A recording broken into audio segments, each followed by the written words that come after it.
Imagine just walking into a major corporate headquarters, completely unannounced. Oh, yeah. Yeah. Like no appointment whatsoever. Right. No inside connections, nothing. Just a cassette tape in your hand and a whole lot of nerve. I mean, today, security has you escorted out before you even reach the elevators. Exactly. But back in 1969, a young musician named Tony Wilson and his part-time roadie actually did exactly that. And it paid off. It really did. 15 minutes later, they were literally sitting on a couch with John Lennon. It sounds like a Hollywood script, but it highlights this fundamental truth about how industries actually operate. Versus how we're taught they operate. Right, because we are totally trained to look for this rigid flow chart. Like you find a manager, you record a polished demo, you submit it to a label, and then you wait for permission. And we crave that structure, right? Because it implies fairness. Yes. Like if you just follow the steps, you automatically get the reward. But today, we are throwing that flow chart completely out the window. Welcome to the Deep Dive. Our mission today is to really explore the wild, serendipitous, and honestly, often ruthless realities of the music business. It's a crazy story. It is. We're pulling from an excerpt of Kenny Denton's memoir, There Ain't No Rules in Rock and Roll, and we're focusing specifically on the founding of the band Hot Chocolate. And for anyone listening, whether you're, trying to get a startup funded or trying to publish a book or just trying to get your boss to notice a new project, this story is an absolute masterclass. Oh, 100%. It really breaks down the architecture of gatekeeping, the hidden mechanics of creative ownership, and what actually happens when you bypass the no to find the yes. Okay, so let's unpack this. We need to establish who Tony Wilson was before the fame. Right. So Tony is the co-founder of Hot Chocolate. He's actually turning 89 this year, living pretty quietly in Trinidad with his partner, Delia. But back in the late 1960s, he was a young guy who took this massive leap of faith. Yeah, he had just relocated from Trinidad to Brixton in South London. He was writing songs, trying to piece a band together, and basically staring up at the massive walled garden of the British music industry.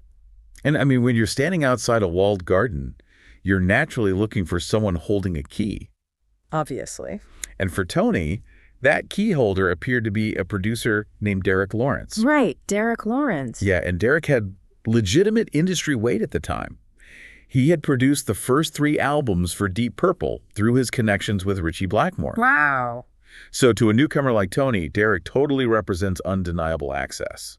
But the memoir paints a very specific picture of Derek's working style, doesn't it? Oh, absolutely. He's described as a very character-driven producer. Which means what, exactly? Well, he wasn't the guy meticulously adjusting the EQ on a snare drum for hours. He was the guy propping his feet up on the mixing desk, spinning these elaborate stories about his industry conquests, and really just trading heavily on his proximity to power. Right.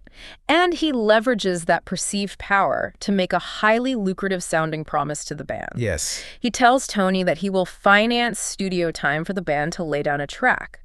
And the kicker... This is the crazy part. He promises to take that recording straight to his good friend John Lennon over at Apple Records. Which is, the ultimate carrot to dangle in 1969. Totally.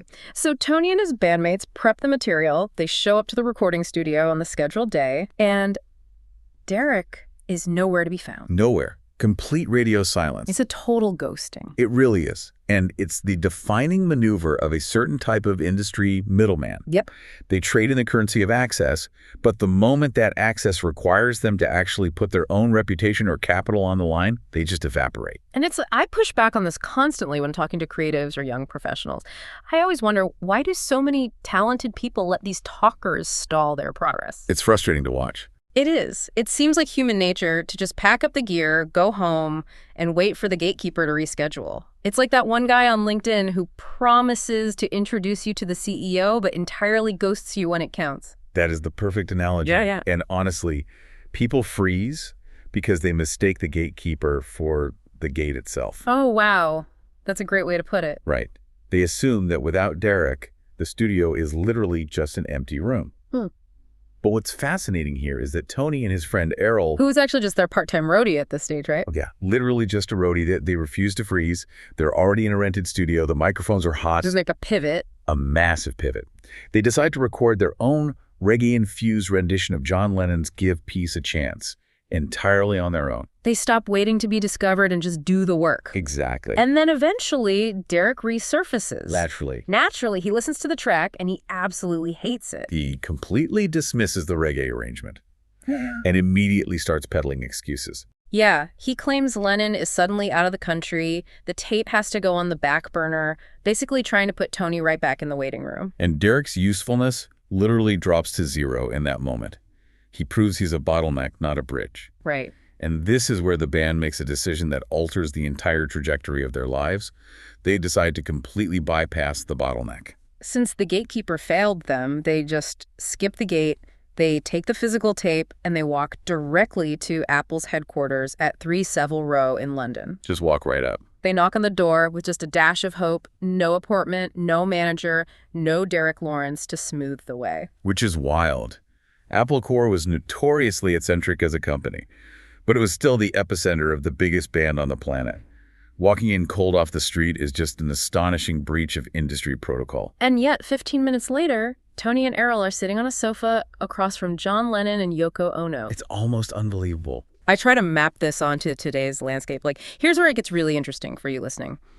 If you email a demo to a record executive now, a filter sends it straight to spam. Oh, absolutely. If you DM them, it sits in a hidden request folder forever. But here, the physical audacity of literally standing in the lobby forced an interaction.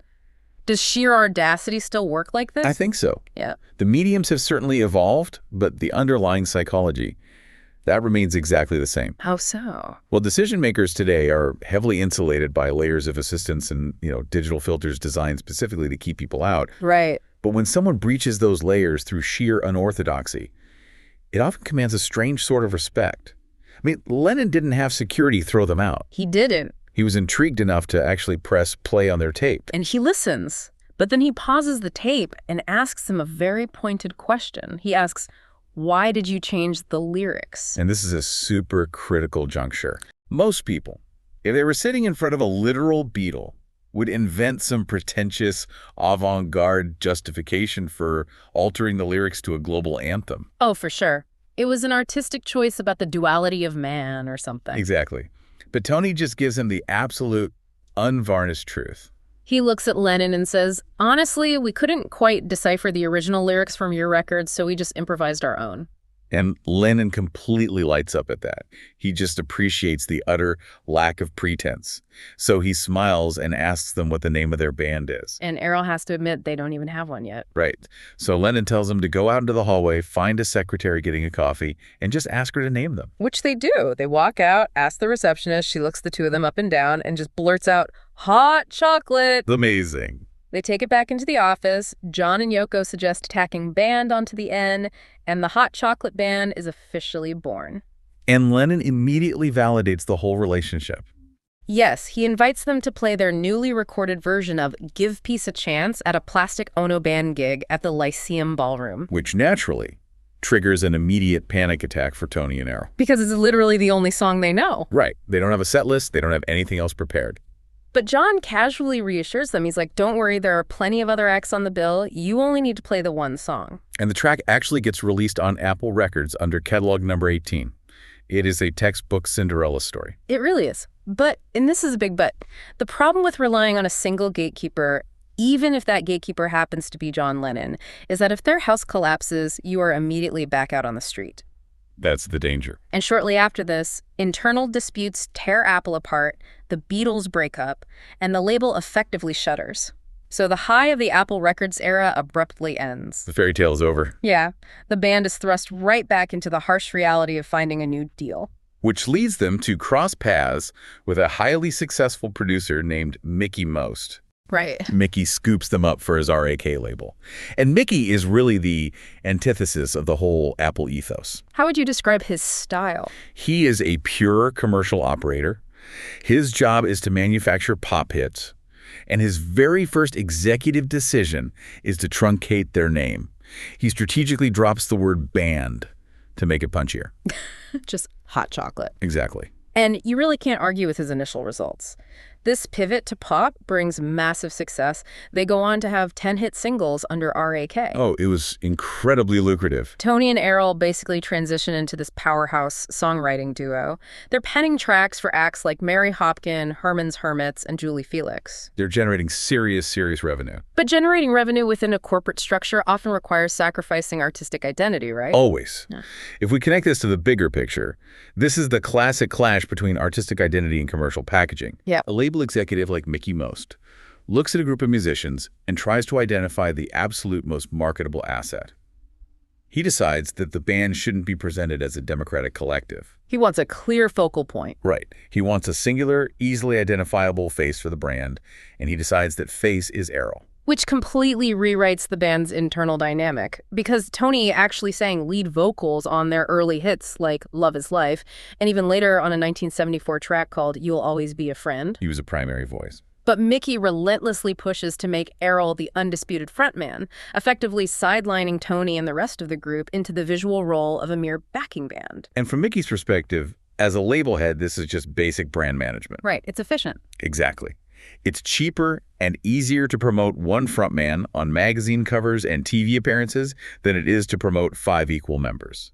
It consolidates his marketing spend. Makes sense on a spreadsheet. But for the musicians actually writing the songs, it creates this profound disconnect, between the visual representation of the band and the collaborative reality of the actual music. And Tony believed they were capable of much more serious, substantial material, while Mickie just viewed them as a straightforward pop commodity. Exactly. And that commercial-first philosophy didn't just dictate where they stood on stage, it directly impacted how their biggest hit was handled and who actually got the credit for their signature sound. Which brings us to the release of You Sexy Thing. Yes. Arguably the song that defines their entire legacy, but when they recorded it, Mickie Most completely dismissed it.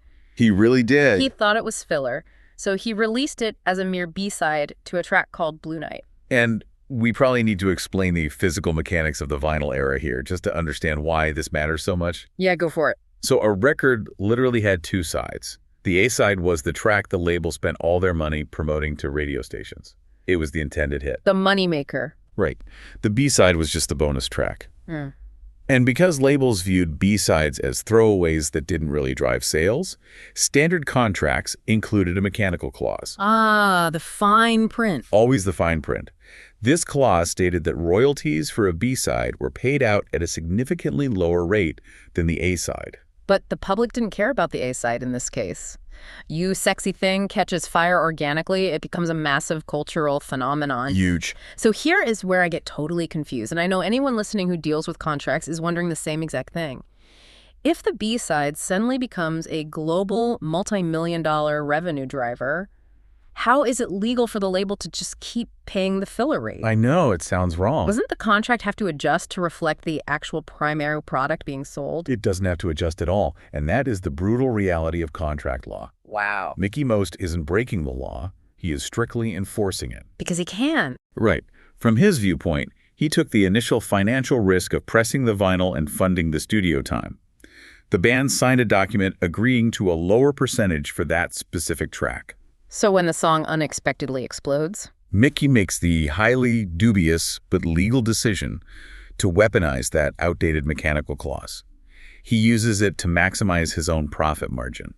He has the legal leverage, so he uses it. It's such a sobering lesson in how the fine print behaves when the money gets big. Oh, definitely. And the financial friction wasn't just limited to the royalty rates either. It extended to who was actually credited for creating the signature sound of Hot Chocolate. The unsung heroes of the band. Exactly.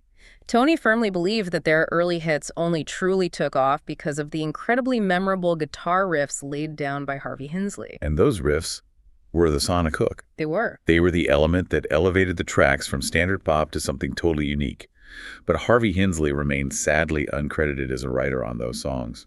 Which just feels entirely unjust. I mean, it's like inventing the smartphone, but your boss only pays you for a calculator, while the guy who actually designed the screen gets 0 credit. That is a brilliant analogy. Thank you. It perfectly isolates the difference between a session player and a songwriter in the eyes of the music industry. How does the industry actually view it? Well, the industry recognizes the lyrics and the core melody as the song.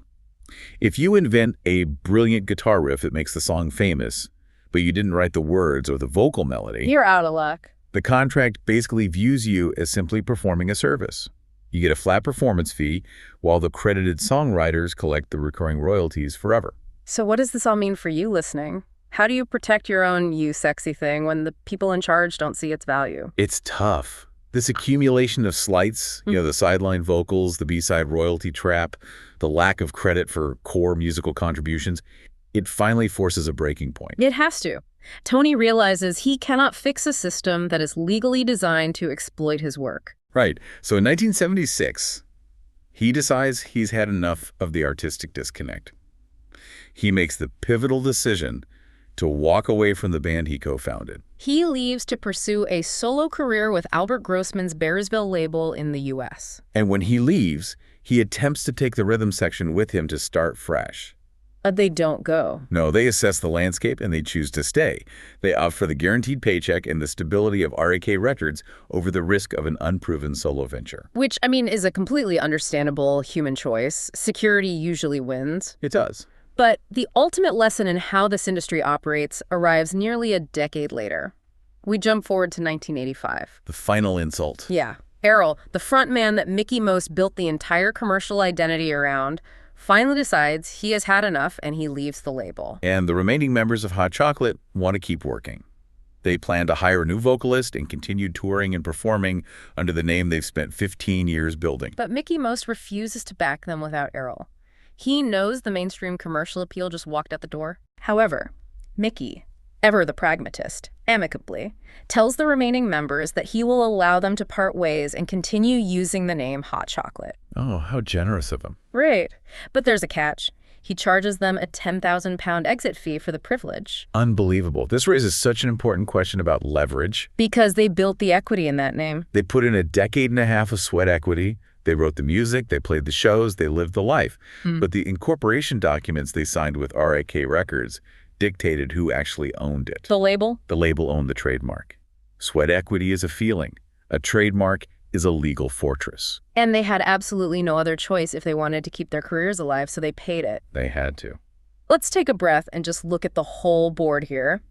We followed a young Tony Wilson leaving Trinidad, getting completely ghosted by an industry middleman, and having the sheer audacity to bypass security and walk into John Lennon's office. And then we watched them write generational hits. Only to get boxed in by B-side clauses, performance fee loopholes, and corporate trademark law. The underlying current of this entire story really is leverage. Yeah. When they didn't have any, they bypassed the system entirely at Savile Row. But when they entered the formal system with Mickie Most, they didn't fully understand the leverage they were signing away until the hits started charting. Which means if you are an entrepreneur, a freelancer, or just an employee navigating a corporate structure right now, this is a terrifyingly relevant case study. Oh, absolutely. It is proof that having the audacity to shoot your shot is only the first step. The second step is realizing that your employer or your partners will strictly enforce the fine print the moment your work becomes highly valuable. Your sweat equity does not equal legal equity unless it is literally in the contract. You really have to understand the mechanics of how your industry monetizes your output, or you will find yourself paying retail price for something you built from scratch. Exactly. And as we wrap up this deep dive, I want to leave you with one final thought to turn over in your mind today. Let's hear it. Think all the way back to that chaotic 15 minutes inside Apple headquarters. John Lennon stops the tape and asks Tony and Errol why they changed the lyrics to Give Peace a Chance. And Tony confesses that they simply couldn't figure out the original words, so they just made up their own. Right. And years later, the band is forced to pay Mickie Most £10,000 to keep the name Hot Chocolate, a name that was casually handed to them for free by a receptionist getting a coffee. Just a totally random moment. Completely random. And they were only in that hallway asking that receptionist for a name because they originally failed to decipher John Lennon's lyrics correctly. It's a domino effect. If they had just perfectly covered the song like any competent standard band would have done, Lennon likely would have nodded, said nice job, and just moved on with his afternoon. Wow. Yeah, he probably would have. The entire legacy of Hot Chocolate, the iconic name, the meeting with the Beatles, all that decades of global success was born entirely out of a literal mistake. That is wild to think about. So here is the question for you. What if the mistake you are currently trying to hide is actually the exact thing that makes you undeniable? You walk around in every city, you look around, it ain't too pretty. You're walking, but you're running in a race. You never wanted too much, 'cause too much leads to waste. But having not enough is twice as bad. So you hang out on the streets, trying to get on your feet. A hustle here, a hustle there, a hustle everywhere. Well, it seems to me the action is just a way of life. The way we get robbed, get mugged, can't walk the streets. And just like a chain reaction, it keeps on keeping rough. And looking at the reasons just ain't good enough.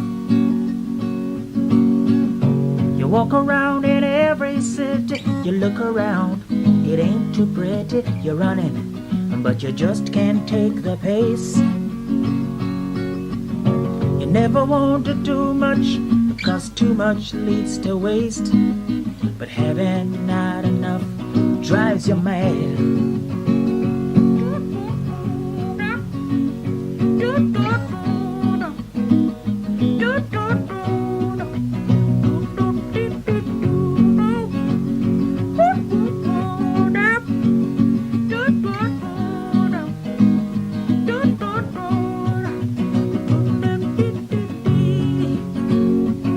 So you hang out on the streets, trying to get on your feet. A hustle here, a hustle there, a hustle everywhere.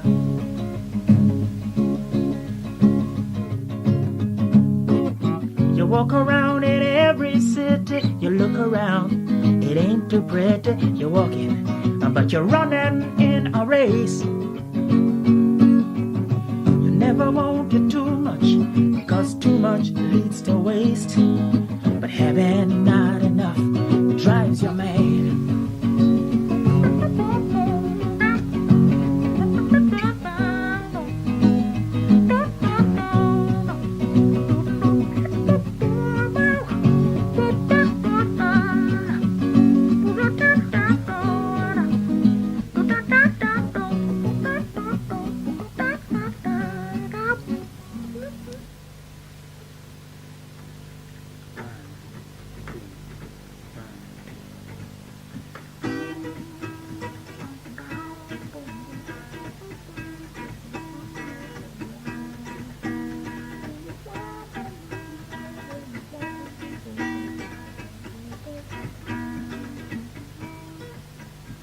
The gig was good, the time was right, but when you gotta go, you gotta go.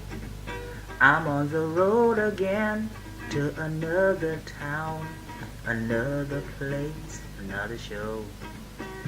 Give me one more night, give me one more night, give me one more night, girl, I want to stay. Give me one more night with you. Give me one more night. Give me one more night. Just give me one more night. Girl, I want to play. One more night will do.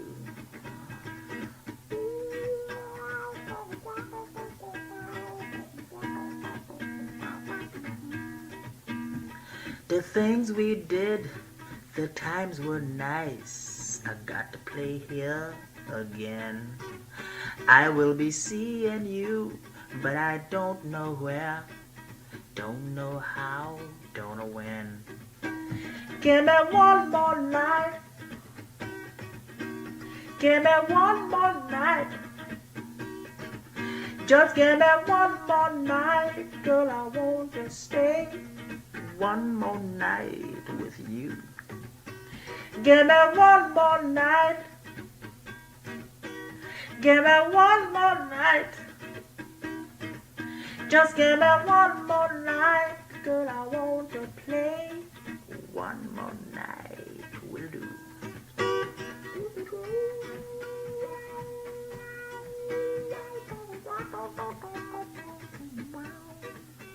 When I get back home, I will think of you and what I want to do again. But before I go, I would like to know how much you really want. How do you feel? Give me one more night. Give me one more night. Just give me one more night. Girl, I want to stay one more night with you. Give me one more night. Give me one more night. Just give me one more night. Girl, I want to play. One more night will do.